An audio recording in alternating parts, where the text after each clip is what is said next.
Hello दोस्तों, online SSC classes के YouTube channel में आप सभी का स्वागत है। दोस्तों, आज हम आपके लिए जीके और जीएस के प्रैक्टिस सेट 5 लेकर आए हैं, जो कि आपके आगामी प्रतियोगी परीक्षा यूपी पुलिस कांस्टेबल 2024 के लिए और साथ ही साथ यूपी एसआई के लिए ये प्रैक्टिस सेट के क्वेश्चन बहुत ही महत्वपूर्ण होने वाला है। दोस्तों, ये सभी प्रश्न प्रीवियस ईयर के महत्वपूर्ण प्रश्न हैं, जो कि आपके आगामी प्रतियोगी परीक्षाओं के लिए महत्वपूर्ण होने वाला है। चलिए हम पहला प्रश्न को ध्यान से पढ़ेंगे, देखेंगे कि प्रश्न क्या कह रहा है। पहला प्रश्न इसमें कह रहा है ये कि सूक्ष्म जीवीय रोग का उदाहरण जिसका स्थानांतरण लैंगिक संपर्क से होता है। ठीक, तो ऑप्शन ए में दिया कालेरा, जिसे हैजा कहते हैं। बी में दिया सिफिलिस। देखिए, जो सिफिलिस नामक दोस्तों जो बीमार रोग है, इसका जो स्थानांतर होता है किसके, लैंगिक संपर्क से होता है। सिफिलिस नामक जो रोग है उसका स्थानांतर लैंगिक संपर्क से होता है। तो हमारा बी जो ऑप्शन है यही ऑप्शन सही हो जाएगा, सिफिलिस नामक रोग। चलिए दूसरा क्वेश्चन देखेंगे। दूसरा क्वेश्चन कह रहा है कि विश्व स्वास्थ्य दिवस 2022 की थीम क्या है। ठीक, तो हमारा ऑप्शन ए देखेंगे क्या कह रहा है, आवर प्लेनेट आवर हेल्थ,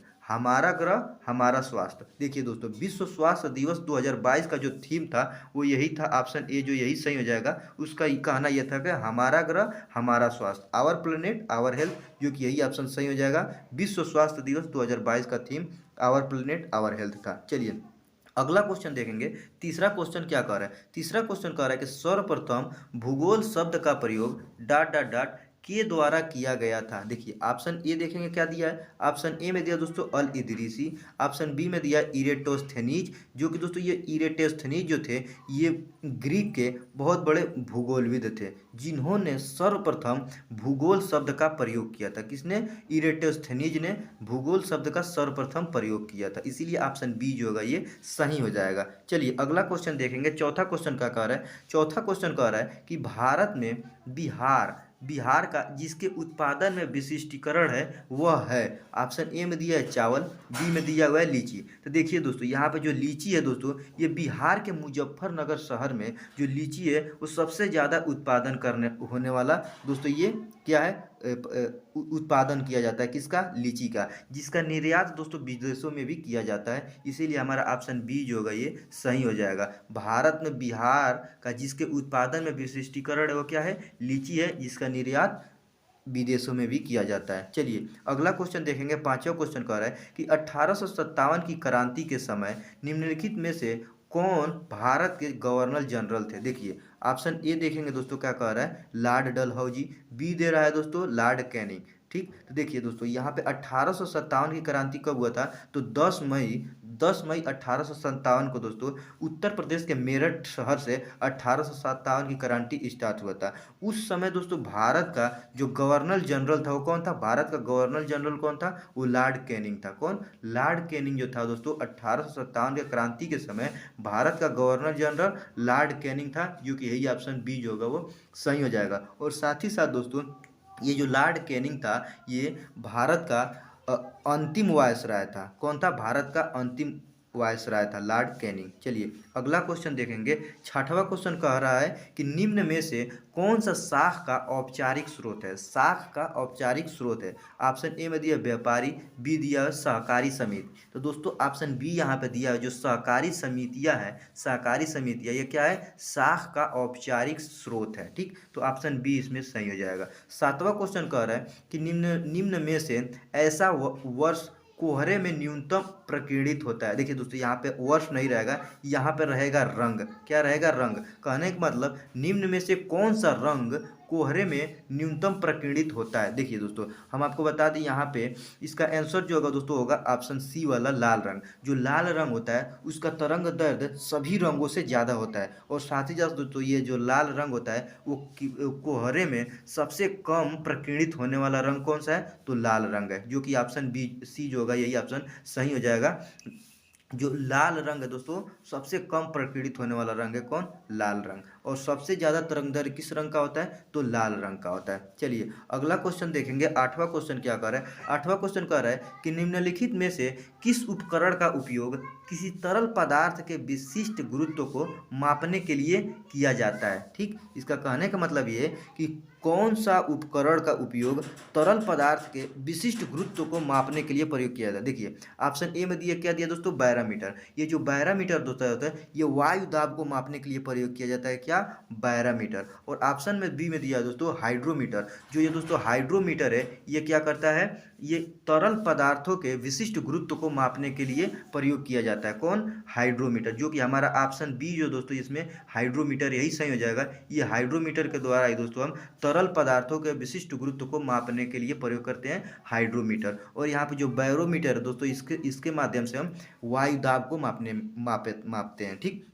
चलिए अगला क्वेश्चन देखेंगे। 9वां क्वेश्चन क्या कह रहा है, 9वां क्वेश्चन कह रहा है सरकार के स्वामित्व का क्षेत्र कहलाता है। ठीक, ऑप्शन ए में दिया दोस्तों निजी क्षेत्र। निजी क्षेत्र दोस्तों सरकार का स्वामित्व वाला क्षेत्र नहीं होता है। निजी क्षेत्र दोस्तों एक खास विशेष व्यक्ति का जो क्षेत्र होता है दोस्तों उसे हम निजी क्षेत्र कहते हैं। ठीक, ऑप्शन बी में दिया सार्वजनिक क्षेत्र। तो हमारा ऑप्शन बी जो होगा दोस्तों यही ऑप्शन सही हो जाएगा, क्योंकि जो सरकार के स्वामित्व का जो क्षेत्र होता है, जो सरकार के अंडर जो क्षेत्र आती है उसे हम सार्वजनिक क्षेत्र कहते हैं। और यहाँ पे सी में दिया है मिश्रित क्षेत्र। तो दोस्तों देखिए मिश्रित क्षेत्र जो होता है वो निजी क्षेत्र और सार्वजनिक क्षेत्र दोनों आते हैं, जिसमें निजी क्षेत्र के कार्य भी किए जा सकते हैं और यहाँ पे सार्वजनिक क्षेत्र के भी कार्य किए जा सकते हैं, उसे हम मिश्रित क्षेत्र कहते हैं। लेकिन हमसे पूछा है कि सरकार के स्वामित्व का क्षेत्र कहलाता है, उसे हम कहते हैं दोस्तों सार्वजनिक क्षेत्र, जो कि ऑप्शन बी में आ जाए, यही ऑप्शन सही हो जाएगा।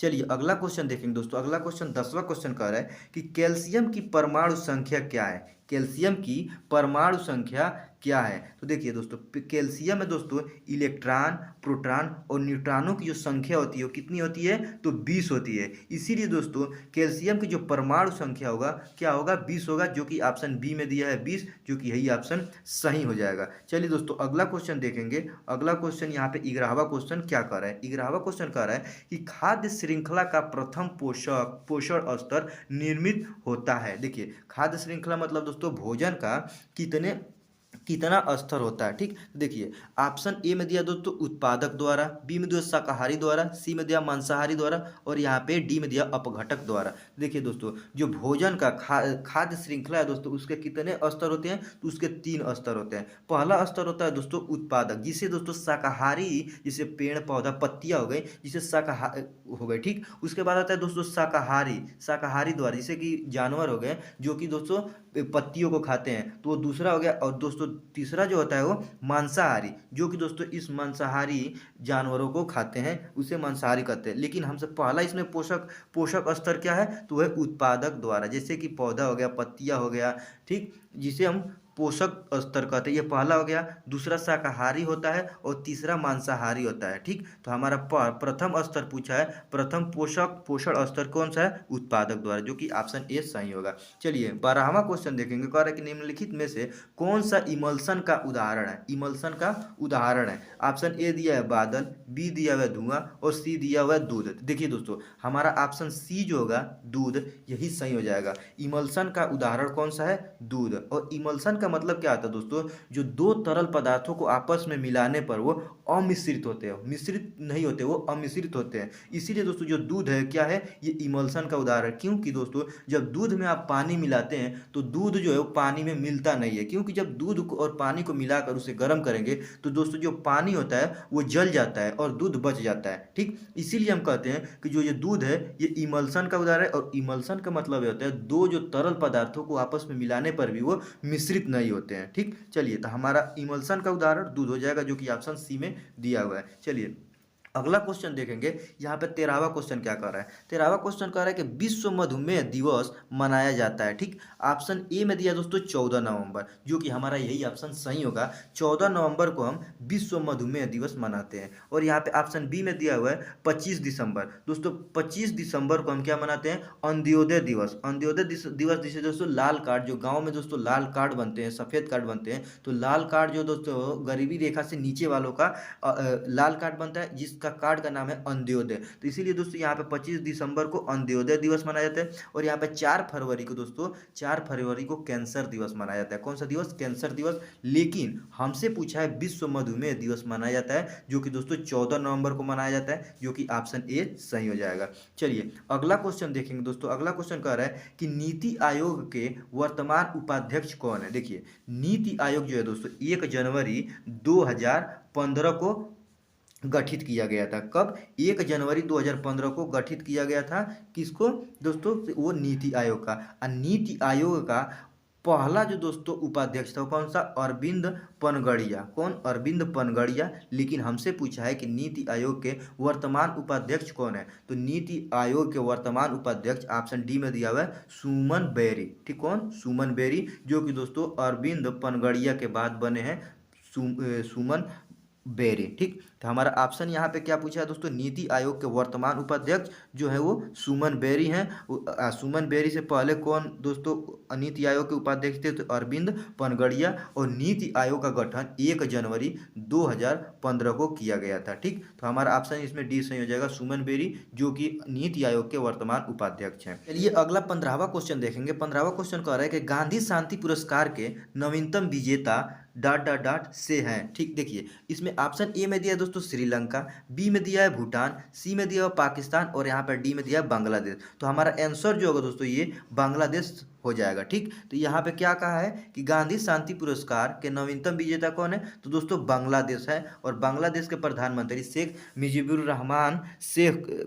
रहमान जो कि दोस्तों बांग्लादेश के प्रधानमंत्री है, उनको गांधी शांति पुरस्कार से सम्मानित किया गया है। और दोस्तों हम आपको बता दें ये गांधी शांति पुरस्कार महात्मा गांधी के 125वें जयंती पर 1995 में गठित किया गया था। कब? 1995 में महात्मा गांधी के 125वीं जयंती पर गांधी शांति पुरस्कार को गठित किया गया था। और इसका वर्तमान में दोस्तों नवीनतम जो विजेता है ये बांग्लादेश है, जिसे बांग्लादेश के प्रधानमंत्री शेख मुजीबुर रहमान को दिया गया है। चलिए अगला क्वेश्चन देखेंगे। यहाँ पे 16वां क्वेश्चन क्या कह रहा है कि समस्थानिकों के रासायनिक गुण समान होते हैं क्योंकि ऑप्शन ए में दिया परमाणु क्रमांक समान होते हैं, बी में दिया परमाणु भार अलग अलग होते हैं, सी में दिया न्यूट्रॉनों की संख्या अलग होती है, यहाँ पे डी में दिया द्रव्यमान संख्या समान होती है। तो हमारा आंसर इसमें हो जाएगा दोस्तों ऑप्शन ए, जो कि दोस्तों समस्थानिकों के जो रासायनिक गुण समान होते हैं क्योंकि उनके परमाणु क्रमांक समान होते हैं, इसीलिए ऑप्शन ए जो होगा ये सही हो जाएगा। चलिए अगला क्वेश्चन देखेंगे। 17वां क्वेश्चन कह रहा है कि गांधी सागर बांध किस नदी पर स्थित है? गांधी सागर बांध किस नदी पर स्थित है? देखिए दोस्तों जो गांधी सागर बांध है वो चंबल नदी पर स्थित है। और चंबल नदी जो मध्य प्रदेश के दोस्तों ये इंदौर में स्थित है, मध्य प्रदेश के इंदौर में स्थित है, जो कि चंबल नदी पर दोस्तों गांधी सागर बांध स्थित है, जो कि ऑप्शन बी हमारा सही हो जाएगा, चंबल नदी। चलिए अगला क्वेश्चन 18वां क्वेश्चन देखेंगे। क्या कह रहा है कि एटीपी के अंतस्थ फास्फेट संलग्न बंध को जल द्वारा खंडित होने पर कितनी तुल्य ऊर्जा मोचित होती है? ठीक, तो देखिए हमारा इसमें ऑप्शन डी जो है दोस्तों 30.5 किलो जूल प्रति मोल दोस्तों जो ऊर्जा है वो क्या होती है? मोचित हो जाती है। चलिए अगला क्वेश्चन देखेंगे। 19वां क्वेश्चन क्या कह रहा है कि केंद्रीय तंत्रिका तंत्र निर्मित होता है, केंद्रीय तंत्रिका तंत्र निर्मित होता है। ऑप्शन ए में दिया दोस्तों मस्तिष्क व काल्पनिक तंत्रिकाओं द्वारा, कपालीय तंत्रिकाओं द्वारा, बी दिया मेरुरज्जु व मेरु तंत्रिकाओं द्वारा और सी में दिया हुआ है मस्तिष्क व मेरुरज्जु द्वारा। ठीक, तो देखिए दोस्तों हमारा ऑप्शन यहाँ पे जो सी होगा यही सही हो जाएगा, केंद्रीय तंत्रिका तंत्र निर्मित होता है मस्तिष्क व मेरुरज्जु द्वारा। ठीक, तो हमारा सी जो होगा ये सही हो जाएगा। चलिए अगला देखेंगे। 20वां क्वेश्चन कह रहा है कि निम्न में से कौन सी समिति चुनाव सुधारों से संबंधित है? ठीक, देखिए हमारा ऑप्शन यहाँ पे दोस्तों ए क्या है? ताराकुंडे समिति, बी दिया थुंगन समिति, सी दिया दिनेश गोस्वामी समिति और डी दिया इंद्रजीत गुप्ता समिति। ठीक, तो हमसे क्वेश्चन में पूछा है कि निम्न में से कौन सी समिति चुनाव सुधारों से संबंधित नहीं है? ठीक, तो हमारा ऑप्शन यहाँ पे जो दोस्तों यहाँ पे बी है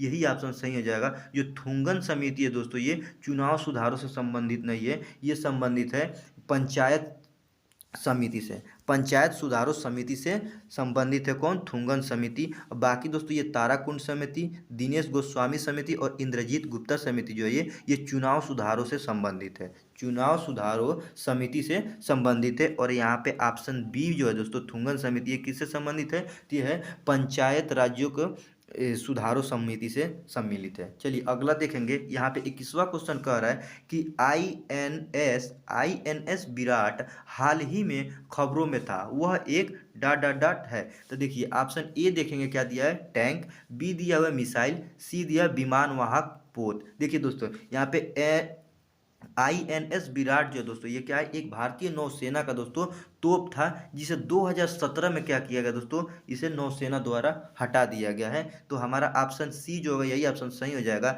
आईएनएस विराट जो है दोस्तों, ये भारतीय नौसेना का एक विमानवाहक पोत है, ठीक, जो कि 2017 में दोस्तों इसको हटा दिया गया है। चलिए अगला क्वेश्चन देखेंगे। यहाँ पे 22वां क्वेश्चन कह रहा है कि काल वैसाखी चलती है, ठीक, राजस्थान में, महाराष्ट्र में, मध्य प्रदेश में और पश्चिम बंगाल में। तो दोस्तों हमारा इसमें ऑप्शन डी है जो दोस्तों, यही ऑप्शन सही हो जाएगा। जो काल वैसाखी दोस्तों ये पश्चिम बंगाल में चलती है। पश्चिम बंगाल में जब ये काल वैसाखी चलती है दोस्तों, तो तेज हवाओं के साथ दोस्तों वर्षा भी होती है, जिसे हम काल वैसाखी कहते हैं। और ये बैसाख के महीने में चलती है, जो कि जिसे पश्चिम बंगाल में काल वैसाखी कहा जाता है।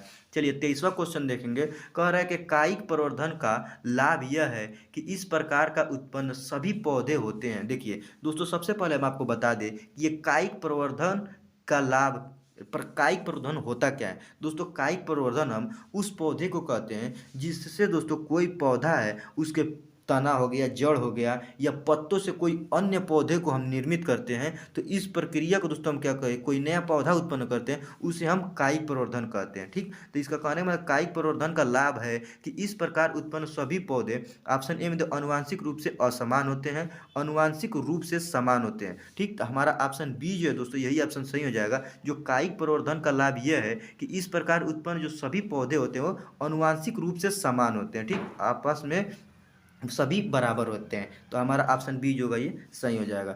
24वां क्वेश्चन देखेंगे दोस्तों। कह रहा है कि किस संगठन ने मेरी सहेली नामक पहल प्रारंभ की है। ऑप्शन ए में दिया भारतीय नौसेना, बी दिया हुआ है भारतीय रेलवे। तो देखिए दोस्तों, भारतीय रेलवे जो है दोस्तों, इसने कि कौन सा पहल प्रारंभ किया है, मेरी सहेली नामक पहल प्रारंभ किया है। और मेरी सहेली नामक पहल का दोस्तों उद्देश्य ये है कि रेलवे में जो यात्री करने वाले महिलाओं की सुरक्षा से है।